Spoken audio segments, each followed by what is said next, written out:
lifestyle and exercise. Okay, and we're going to have our senior team here open up this time. So you will start and then our youth will counter. Okay, we're going to go how we did before, 3-minute maximum. If you don't fill those 3 minutes, again, that's quite okay. Alright, and until the microphone arrives, if you can just speak up, and as you can tell, I don't need a microphone. So if you can just speak up in a nice, big, clear voice and speak slowly so everyone can hear, that would be great. Okay, we can start off with our senior team. So what we're talking about is food, lifestyle and exercise. Thank you. Thank you, Mel. Right,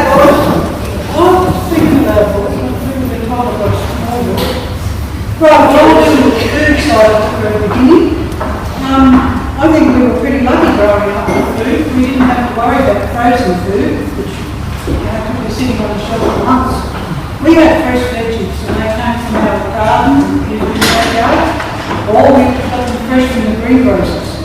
And we got terrific meals because we were lucky enough that our mums didn't have to work to help dads back then. They'd stayed at home, and so they prepared fantastic meals for us. We got a lot of milk. The milk originally used to come completely milk cans. But then it progressed and we were able to get it in the milk in bottles, which you don't see with silver lids on them. And they were delivered to the house. When you broke that silver lid, the top of that bottle was thick creamy. You didn't have to buy the varieties of milk. You just got good, fresh milk every day. And that had got cream on it. You don't get milk with cream on the top of it these days. It's too far processed. So we got a lot of good healthy stuff. We also ate things that weren't healthy. We ate cupcakes and white bread and butter. We drank drinks of soft drink with sugar in them. But we weren't overweight. And the reason we weren't overweight, and I'm not going to go into exercise, but the main reason was, we went out and played all day. We didn't sit in front of computers. We didn't sit on our phones. We didn't have PlayStations and other ones. So we got a lot of exercise. So that's where I think we were ahead of the young people today. Thank you. Okay, if we can have our youth team counter, please. Alright. Tell us your name. Oh, my name is Abdul, and yeah, okay.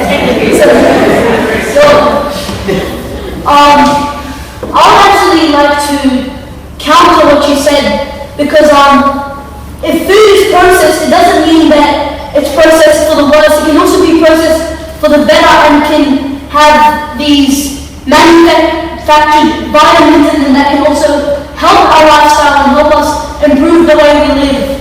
And you know, people used to go outside and back in those days and ride their bicycles, but nowadays, you know, incidents too much happen and there's a lot of, like, drugs going on, you know, and you go outside and you look at your neighbor and you say hi, and no one says, get out of my, and no one, you know, no one says hi to your neighbors, you barely even know anyone. So you don't know what they've been up to, you don't know what they've been doing, eating, and you know, so you can't really go ride your bicycle, run around, barrel up your street and down, but there are always different types of enclosed sports, and you can always play sports at school and, you know, sports and building like indoor soccer or something, so yeah.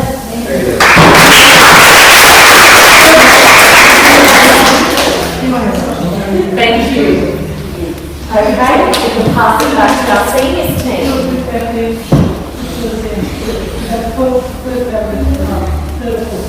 Congratulations on your loud voice.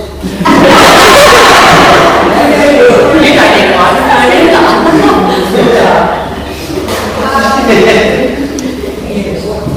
I'm just thinking, we didn't have, you've got advantages today, definitely, than what we had. I realise that, particularly with health, I go in for fish oil and all those kind of things.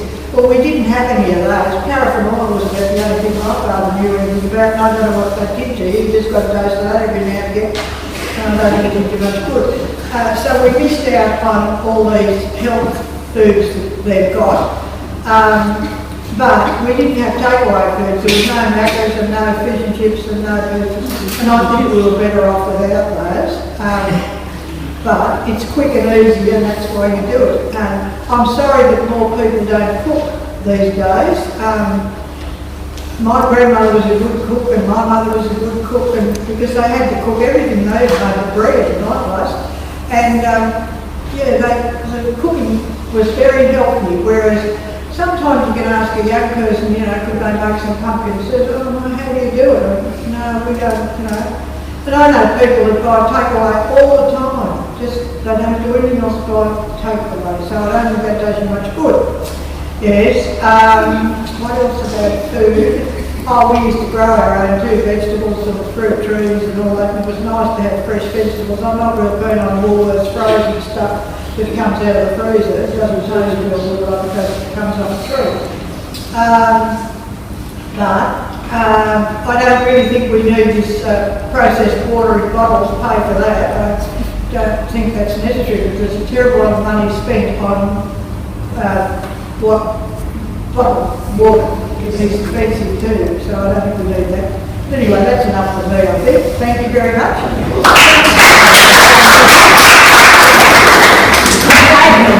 I do indeed.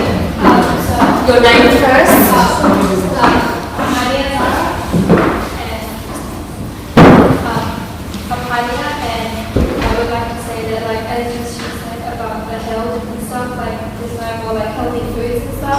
Well, there is, if a person is dedicated to being healthy and stuff, he can go online and find places where he or she can get healthy food instead of going to McDonald's and stuff. And technology has helped us. If you think in a way that a person we these days we sit in front of computers all day. If you think that other way, you can go and find trainers. You can go outside in parks. You still can go. It's just more easier. You can go online and find places much easier. It's more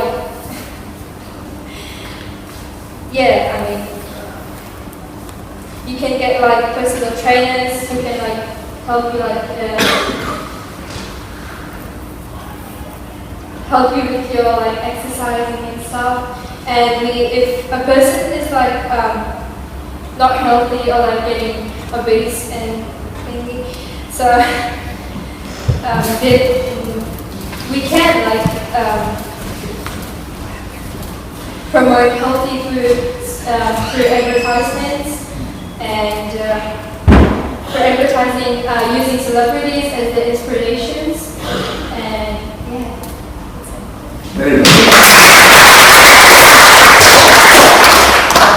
Who's next? Right. A couple of things, just on the plus and minus. Yes, in some ways you do have a healthier lifestyle. I have no problem with that.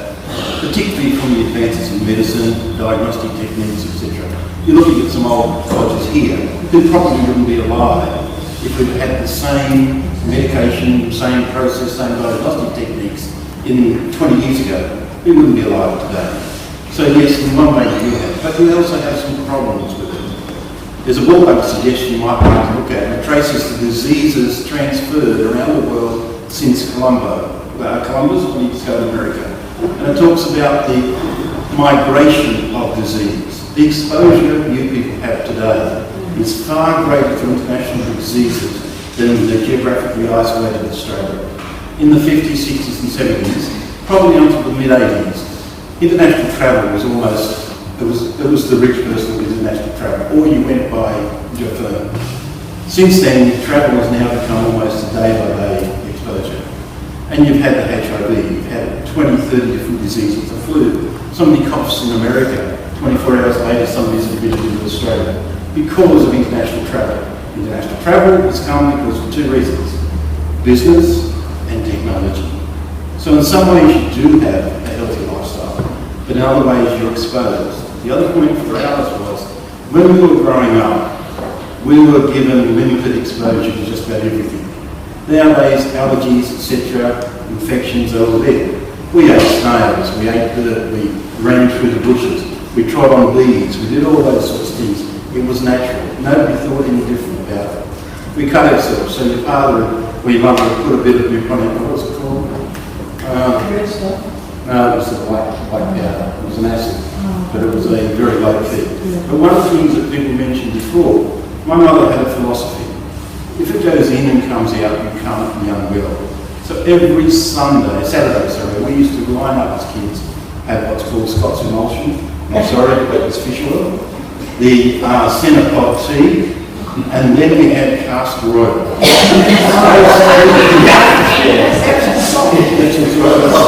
Those three things, our parents, or my parents particularly, but I'm sure everybody else's parents, believed in almost a biblical revelation. If it goes in, it comes out. You're in all sorts of trouble. So I do accept the fact that you have a problem. Not only are you more exposed, but there's a subtle process going on. And that subtle process is preservation of food. You look at the drugs that go into vitamins, yes, all those things. But look at the drugs. You can't eat something if it hasn't got a use-by date on it these days almost. It's a biblical belief. And unfortunately, I grew up on meat that was cooked on Sunday and we had it on Friday. Thank you. Thank you. Okay. Who's next? I know it's hard to follow up from that one, isn't it? You would like to go? Okay, state your name and off you go. You can sit down provided you speak loudly so everybody can hear. My name is Krista, and I think that what the opposition is saying is that their health methods and their lifestyle back then was better than how we do today. I think our outlook on it is that we still maintain our health and fitness, but we just use different methods. And because the world has evolved and has developed, our own health and fitness methods have changed as well. And it doesn't mean that how we do things with new medication and guidelines with how we should eat and what sort of physical activity is recommended each day. It doesn't mean that how we do things is any different. Well, it is different, but it plays the same effect as what the older generation used to do. And I think back then, you guys used to ride bikes, or you guys used to go fishing on dinghies, catch some fish with your dad or something, and all those sort of things. But we still do all of that, and we still can if you want to, but we just use different methods, like joining a team or,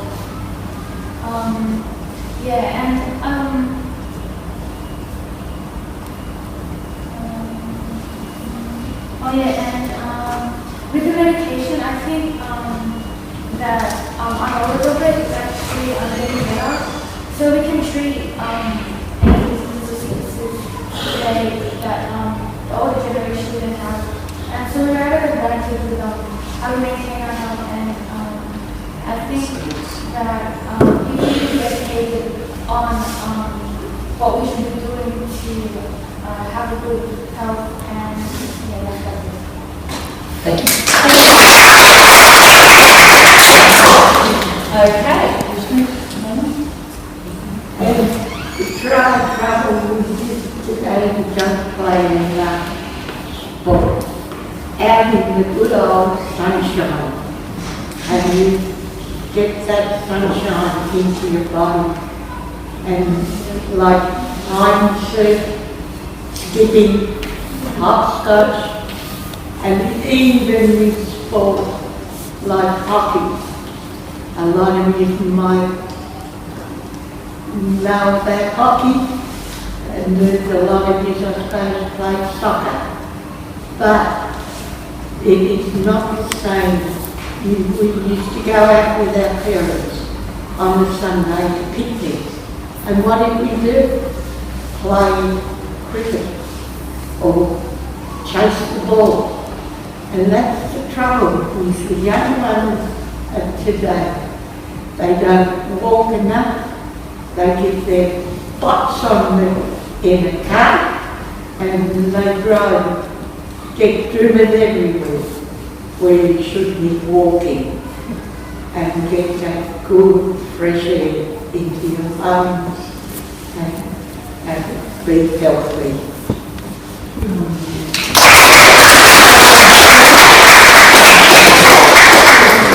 All right, who's next on our youth team? Okay. My name is Jacob. We have sport. We have clubs to play sport, and it inspires people to play sport because we have clubs right now that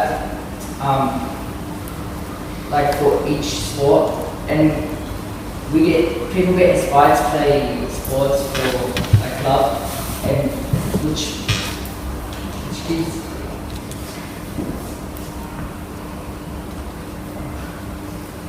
like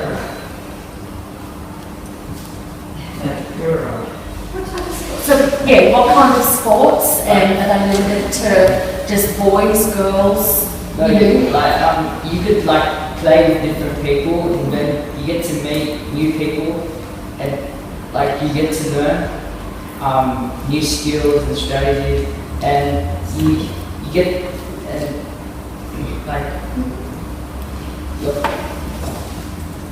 and there's different people from different cultures you're playing with, so you get to learn the world, and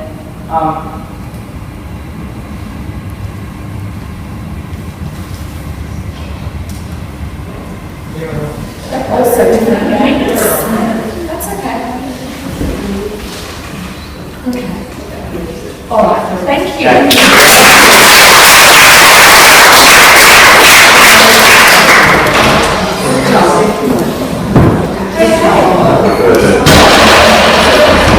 My name's Brian, and I guess most young people must be fed up with all us oldies saying back in the good old days, back in my day, and this happened and that.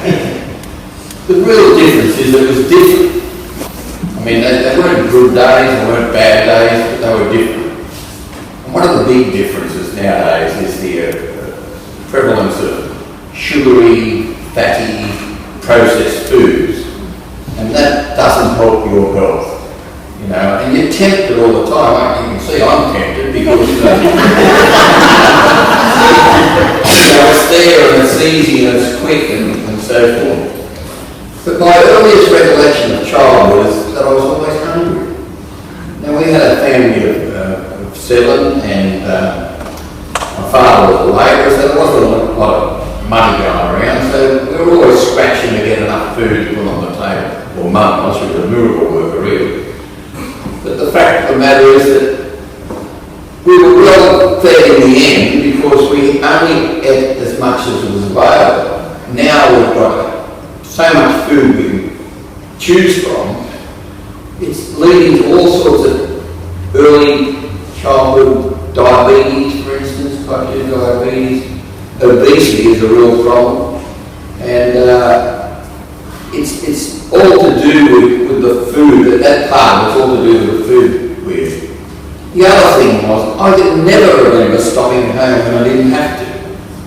As soon as you'd get home, you'd be out playing with friends. Maybe it's not good for your education, but it was certainly better for your health. And of course, one of the great things I remember as a child was being able to, the trip to and from school. Now, there was one car in our street, there was around it. There was a gang of us who would go to school, would get up with all sorts of mischief, same coming home, to have fights and all sorts of things. But nevertheless, it was a fun part of the school day for me, to help with the education school there. But I think the fact that most of us had outside lifestyles meant we were exposed to a lot of sunshine, and the sunshine helped us with vitamin D absorption, all that sort of thing. We didn't know anything about that. The few people sort of in a bind as far as what to eat. You know, the choices are just limited to processed food, and in the end, that's not always good for you.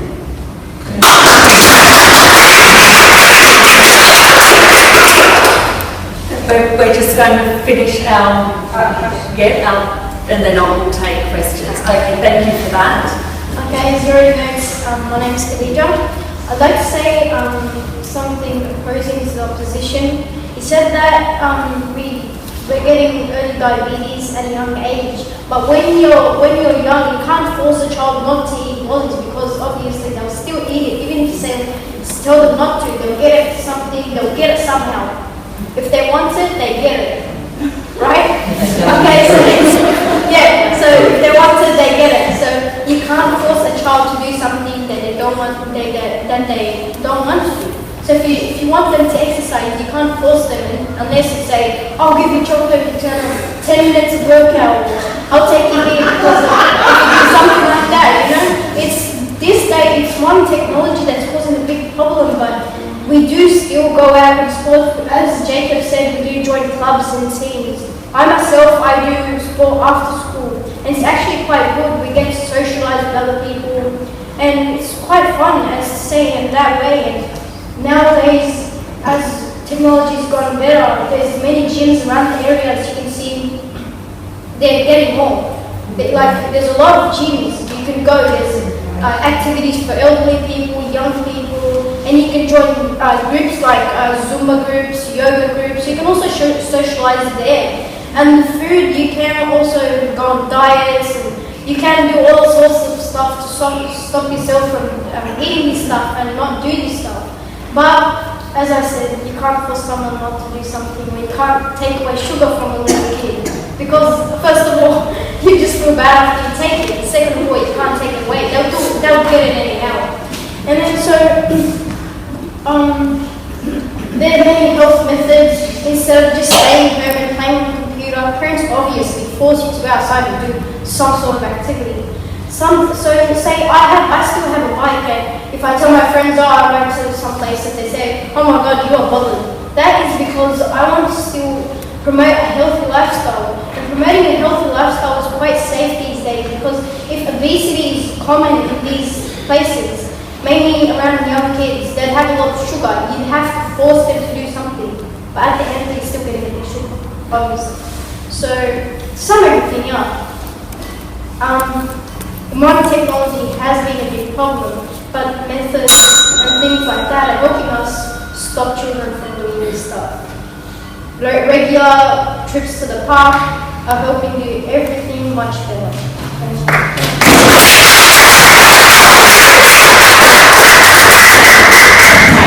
Now I'm just going to quickly sum up as we went. That was excellent, both sides, excellent. So with our senior team, basically the food back then, it wasn't frozen food, you didn't know how long it had been sitting on a shelf for, because you actually pulled it out of your own garden, or you got it from the greengrocers where they pulled it out of their garden. Mum stayed home and cooked a good meal, because back in that generation, mums didn't work, and sometimes they didn't have to work.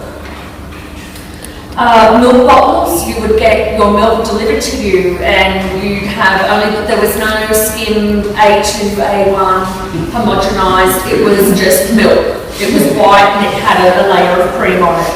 And that was it, that was all you got. Even though they had these things, they didn't always have healthy food. I mean, there was, that version of, treats and sweets like cupcakes, biscuits, slices. If you ever want really good cupcakes, go to your nana, because she's always got the best recipe. Trust me. Kids back in the day, they played outside all day, okay, and there was play is learning, play is exercise. So that's how they learned, that's how they lived. Okay, our young team basically said, processed food, even though it's manufactured, it can be a good thing because these days they can put added vitamins and minerals and, you know, you can even get electrolyte drinks. So there's all sorts of things that are processed and manufactured, but it can be a positive as well. Riding bikes outside these days isn't always safe. It's not always safe. You know, we don't always know who our neighbours are. You know, so that's safety component of it. And you know, these days we have a multitude of sports, both indoors and outdoors, for our youth and children to do. So our seniors then said, you know, fish oil had a different name, but it was there, but the paraffin oil only. There were no specific health foods. There were no fast foods. No, you know, these days not as many people know how to cook properly and cook the basics because we have takeaway food to do it for us. We have fast foods. Back in the day, they grew their own. There was no, like I've got my water bottle here, there was no water in bottles that came from the tap or the hose. You know, and you know, we've got the manufacturing of this, we've got the plastic, the labelling, you know, that's a resource that could be going somewhere else.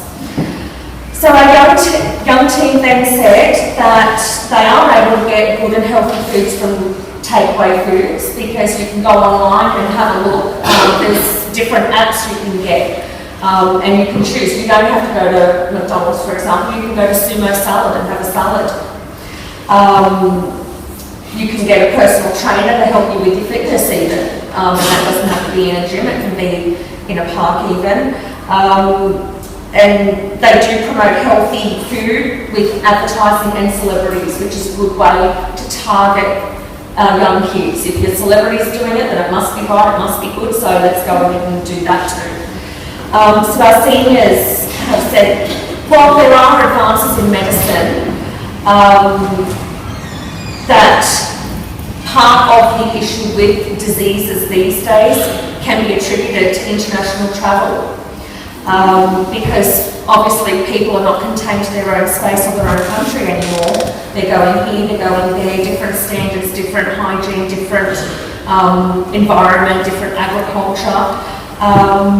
So as we travel, that increases our exposure to and risk of disease. Back in the day, they had exposure. They would go out and get dirty, drink from the hose, for example. You know, you'd get a cup, you know, wash it off with the hose and that's it. Off you go and play. You know, none of this, you know, clean it with normal saline and betadine and then the Band-Aid and cover it with an oxide. There was none of that. These days, back in the day, we had Scott's emulsion, we had, I can't even read my own writing, Cenopod tea and castor oil. And I do remember my own grandmother saying about that, and it's like, I don't think so. What goes in must come out, you know, and yeah. These days we're dictated by use-by dates as well. All food has an expiry, even if you buy a packet of lettuce or kale, it's got an expiry date. So our youth said that they still maintain their health and fitness. The youth just use different methods. There's been advances in medication and treatments, which means better health outcomes for everybody. You know, we have healthy eating and fitness guidelines as well that, you know, even our school curriculum has to abide by. So our seniors have said that there's not enough sport, not enough sunshine. Sunday used to be a picnic day where you go on a picnic and you can ball around or have a game of cricket. These days our kids, you know, are driven everywhere. Back in the day there was maybe 1 or 2 cars in the street, but these days there's maybe 1 or 2 cars per household. And, you know, kids are driven everywhere and they're not walking in the fresh air. So our youth have said that there are a lot of different sports, different clubs. You know, most of the big clubs have a multitude of sports. And these days they're not gender specific and they, you know, we've just opened up to so many different sports.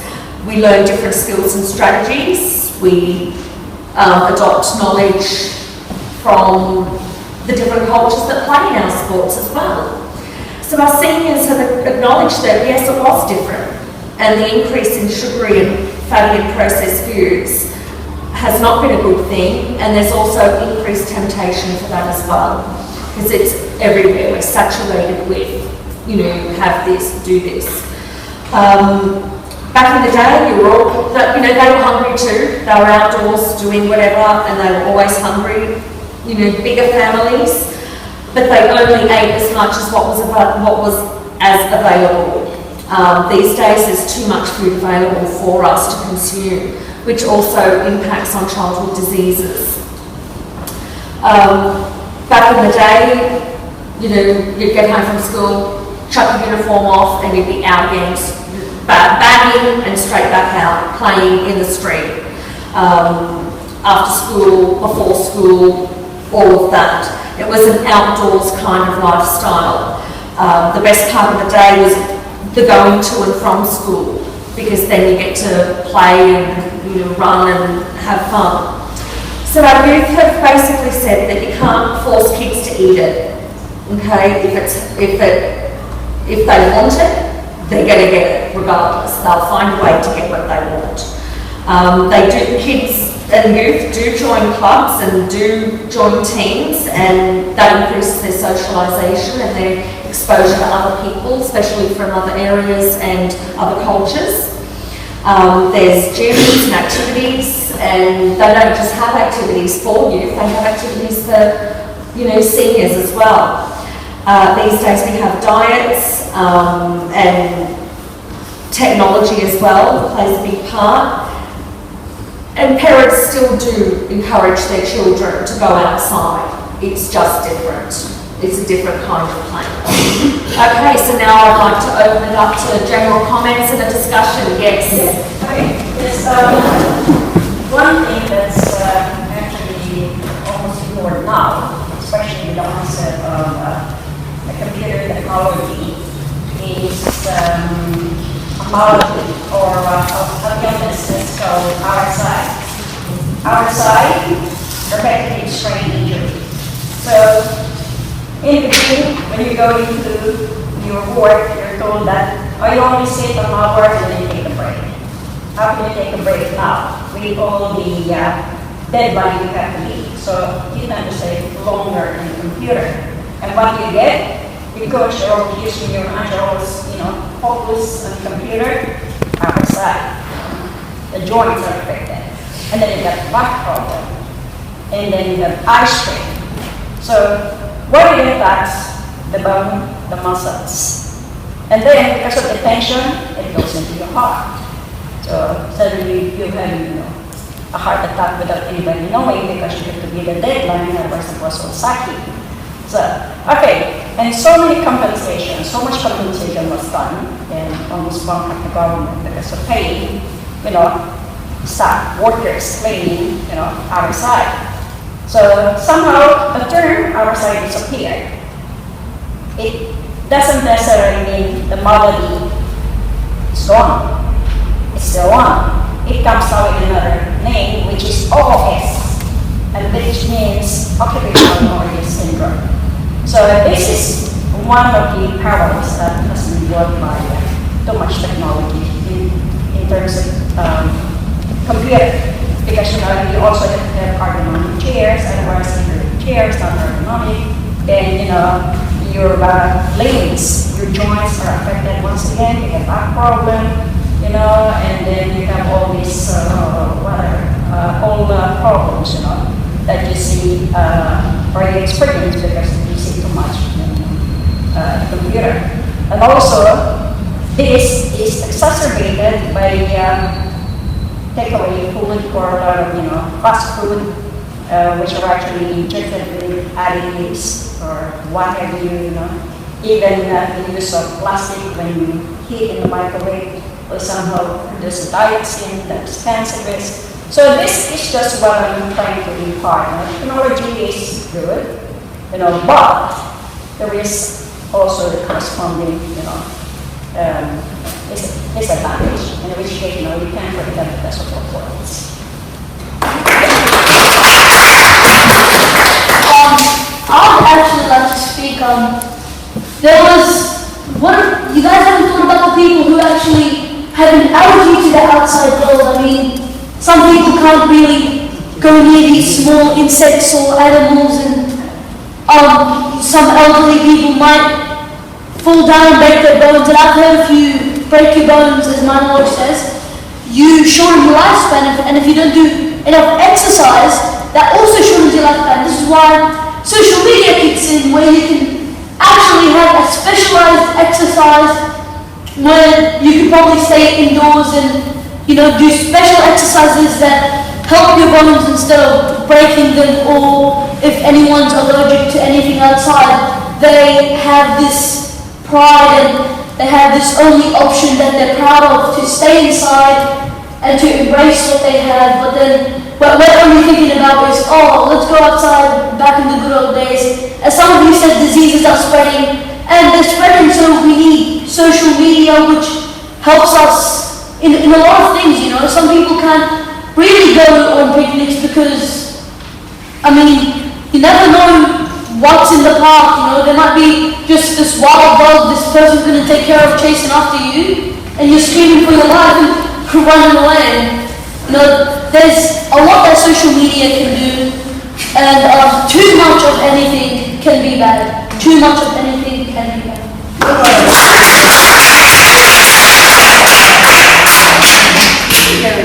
also like you about the fact that we don't go out as much in the sun and play around with physical activity. I think that's changed now because we have other priorities, and a big part of that is like just really education. There's more competition now in schools, and we've been brought up to do our best and try better. So we spend lots of our time actually studying, and this is for not only Australia but for other countries as well. And I think that also with the food, I agree that there's lots of bad foods that are being introduced, but there's also still lots of good foods. You can still grow a vegetable garden. You're not restricted to just buying sugary foods. And also, I think we also need to be educated on the type of foods that we have, because lots of people, they just get whatever available or whatever they think tastes good. They don't actually think about the health content, so I think we need to be educated on that too. And that's what I think about to actually become other things that we need to get done, because it's getting more responsibility now for young people. Just back then, it was just eat and sleep and play and friends and all that, but I think the world's changing, and that's why I dedicate as much time to physical activity. Thank you. Hello, my name's Ray. Well, everyone knows me because they end up saying shut up, Ray. And it's one thing I'm going to say, it's about manners and about communication with your neighbours, your next door neighbours. I come from Pt2 Street. I used to know every person in my street, just from one block to the other one. I know two, my next door neighbours, and that's it. I don't know anyone else because they do not communicate with each other. And manners goes a long, long way for me. Yes, please, take it. It goes a long, long way. Kids today, they don't use it. I said, I've got 15 nephews and nieces. I've got great nephews and nieces. Not one of them uses manners. They want it now. I'm sorry, you don't get it until you entertain, thank you, well please, and things like that. And that's another thing, sport, it's a very, very big thing with me too, because when I was going to school, I was the shortest, I was the youngest, and I wore glasses ever since the age of 4. My glasses used to get broken until the age of 2. That's when second class, so that was second, But my brother taught me how to fight, and then I never ever had another pair of broken glasses after that. Well, that's the way I got taught. But in my day, we used to fight one-on-one, and when the person used to go down, we used to shake hands, good mates again, you don't do that these days, things like that. And it's just like, the weekend, in the weekend, people go in games and things like that, I do not understand that anymore. You know, everyone used to greet. You know, g'day mate, how are you? You know, what's happening? You know, things like that. We used to have the discos, but there's no discos anymore. You don't have any of this communication anymore. You know, that's why I wish, you know, you would get that, you know, in my head. Okay, thank you. Sorry, I've got to say one thing. You know, I'm Jane and I coordinate all the programs at the Roundabout Youth Centre. And I'd just like to say that while I appreciate what you said, I'd just like to say that some of the most respectful kids have been in this area. And I think in my 4 years working down there, I think I've only had one child or one young person who has been disrespectful to me. So I think manners is something that's taught from home, and it's not always there, but I can honestly say that the children and youth that I get through at my youth centre have always shown their manners and have always been respectful to me and my staff, always. Okay, even when we're in the schools, they've always been respectful. So I'd just like to say that. Hang on. I'll wait. Okay. If you have one defect, we were allowed 3 days of basic in our work. But their world is very different. The safety issue is not exist. I mean, Yes. I had a 2.5-year-old and looked at her at home. Yes. We're allowed to food, probably allowed to just sort of wander around the whole yard. Yeah, I agree with you and thank you for saying that. Thank you. The old one, they're very unsafe too, because we're doctor, you know. Yeah, I would also like to say that even back in the day, you didn't have the volume of traffic, and today with mental health as well, it is not safe for our youth to be out from 6 till 6. Yes.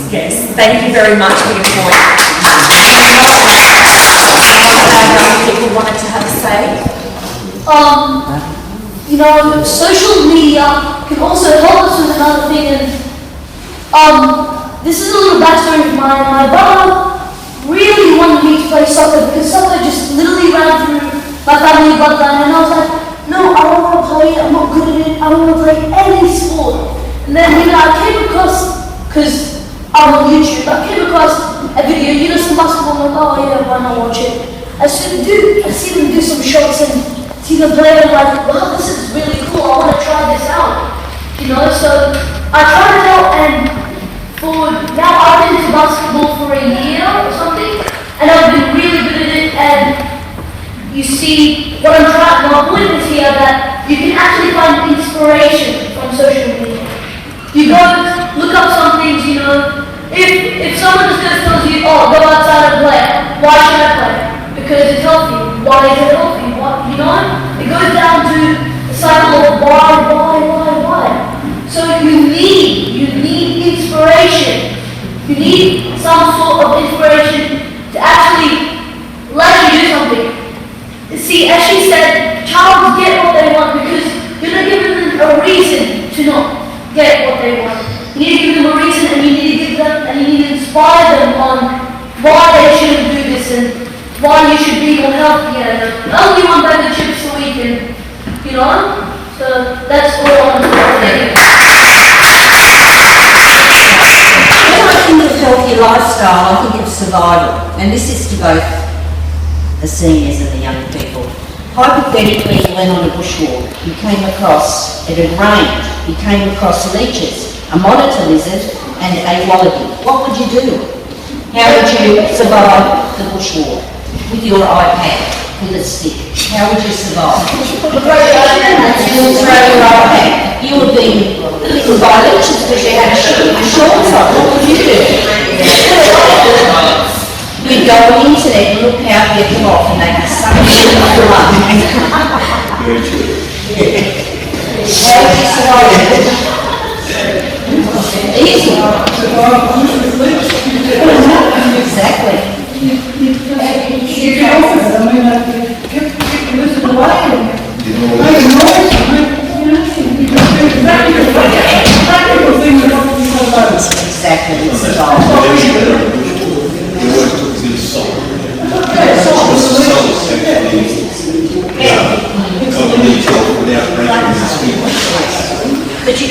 photo of the wallaby. That's all right. Okay, Gemma? I think a major difference with the seniors lifestyle and youth is time, is money as well, is constriction of both parents now have to work. It's now a must to just make by if both parents need to work, so children don't have that option of just going outside to play because no one's home. Yeah. But they also have the commitment because they also rely on other family members like their auntie or their grandparents to look after them, but also have youth centre options where they can go somewhere. So they have that interaction as well. They have sporting events where they can go to, the sporting teams and stuff like that. Where, like you said before, you guys were out at dusk to dawn. We don't have that option, and also because education is also a massive impact because at year 10 you also need to decide, am I going to go to university or not? What do I need to get? What degree do I need to get? So they need to start at a younger age to look into their careers.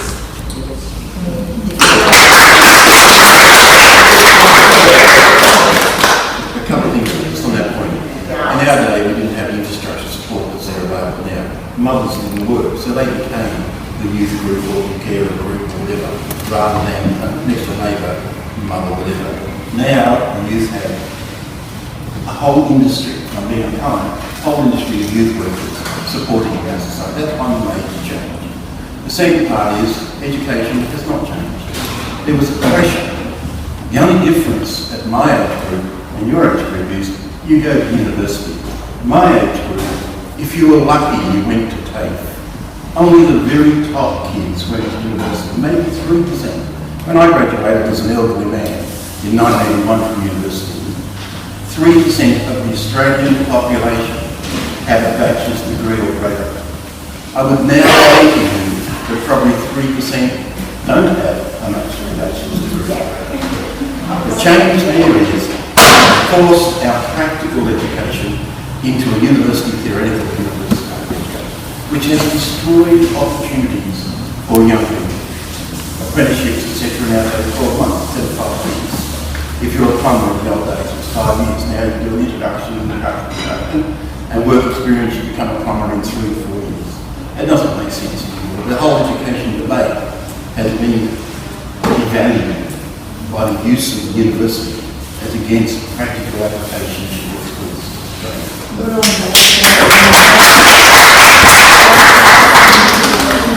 As Gemma said, that both parents will be working because we can't be taught or how to deal with certain insects, certain situations, or certain dangers that we face. And because of this fact that we are taught about from a person that knows all about or has gone through these situations or has experienced it, we don't know how to deal with these situations, and therefore we are facing any other dangers.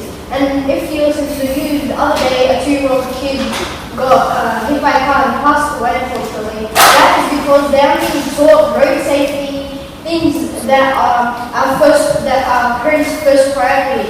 But first of all, now that the world has developed, now that as Australia is a developed nation, we can't sit around and just do nothing. There always is a thing that we are doing. That is because, say, parents can't stay at home and look after you or teach you because they need to pay for your food, they need to pay for your rent, they have a house, there's many other payments, there's school payments, there's after school sport payments, there's other priorities that they have to face, and that is one of the main reasons that we can't survive things that happen to us. As I said, what if we go on a bushwalk, some animal taxes or something, we don't know anything apart from search it up on the internet. Oh, wait, can we just wait 2 seconds? We can't do that. That's what you've got to see.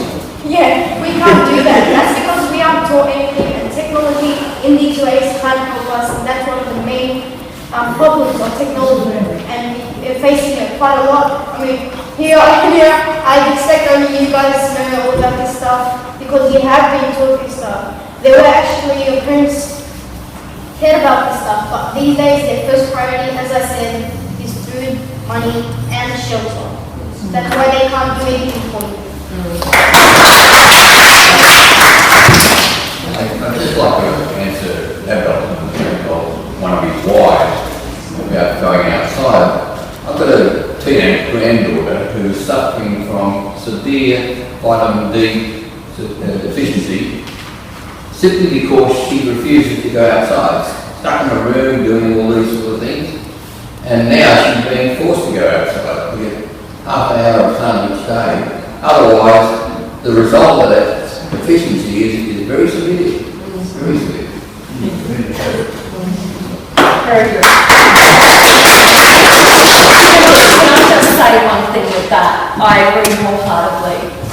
But as somebody of my age, I get told I'm vitamin D deficient. But then look at my skin colouring.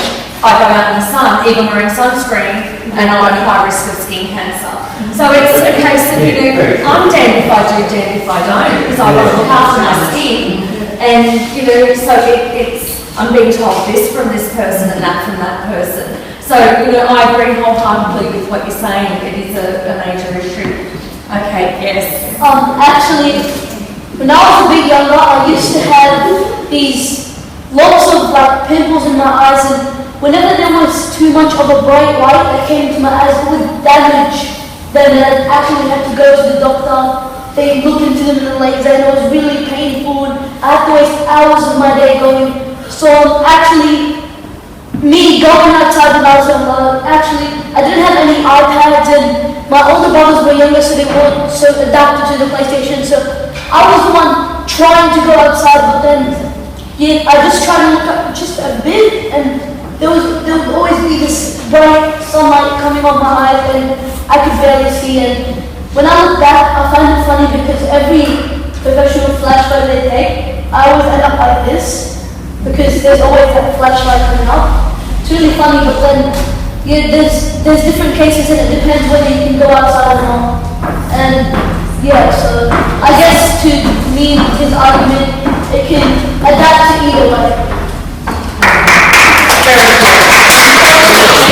Ladies and gentlemen, our day is finished. Our students have to get back to school. I would like to thank our students for coming today.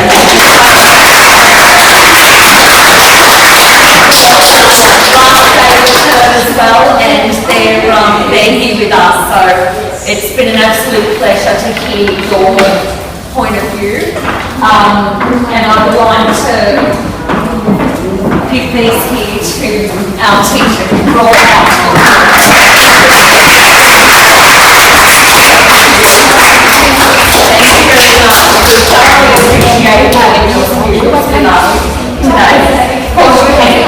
On behalf of Chester Hill High School, our students here, but also any student and teacher I talked to, I'm very jealous about what is happening today. It's such a wonderful opportunity to communicate with the community itself.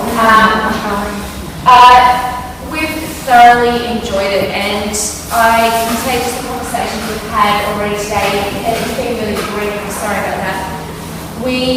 I know he's coming out to me saying, oh, did you hear about this? Did you know that? And that's been the short time that we've actually done this. It's been such a learning curve for them, and it's just been extremely, I'm lost for words of how valuable it's been. I'd love to do this again in the future, and I'd love to see you all again. It's been an absolute pleasure. Thank you for having me. Thank you so much. And to all our seniors who were on our panel, thank you so much.